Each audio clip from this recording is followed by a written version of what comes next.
First ఒక బౌల్లో glass water వేసి బాగా బాయిల్ చేసినాక 2 గ్లాసెస్ ఆఫ్ రైస్ పౌడర్ అదే బియ్యంతో పిండి చేసుకొని ఒక 10 మినిట్స్ అయిపోయిన తర్వాత ఇలా ముద్ద చేయాలి. చేసి వాటిని ఇక్కడ వీడియోలో చూపించినట్టు చిన్న చిన్న బాల్స్గా చేసుకోవాలి. చూడండి చిన్నగా. ఇది కొంచెం టైం టేకింగ్ ప్రాసెస్. ఇది స్నాక్ కాకపోతే తినడానికి బాగుంటుంది.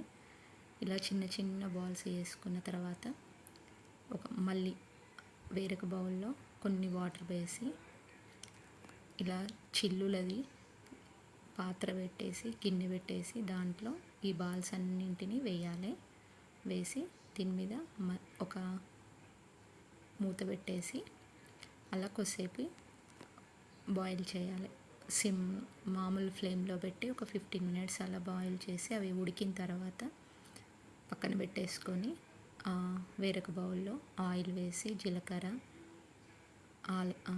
ఆనియన్స్, కరివేపాకు, అల్లం వెల్లుల్లి పేస్ట్ ఇవన్నీ వేసి ఉల్లిపాయలన్నీ బాగా వేగేంత వరకు ఉంచాలి.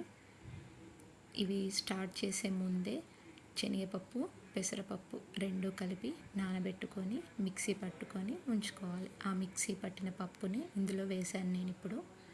వేసి బాగా కలపాలి. కొంచెం ఒక 10 మినిట్స్ వరకు ఆ పప్పు అంతా మంచిగా పచ్చి వాసన పోయేంత వరకు వేయించాలి.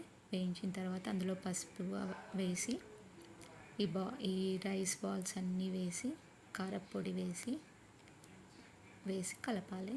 ఉప్పు, కారం అన్నీ వేసి కలుపుకోవాలి. ఇలా చేసిన తర్వాత సర్వ్ చేసుకొని తినాలి అంతే.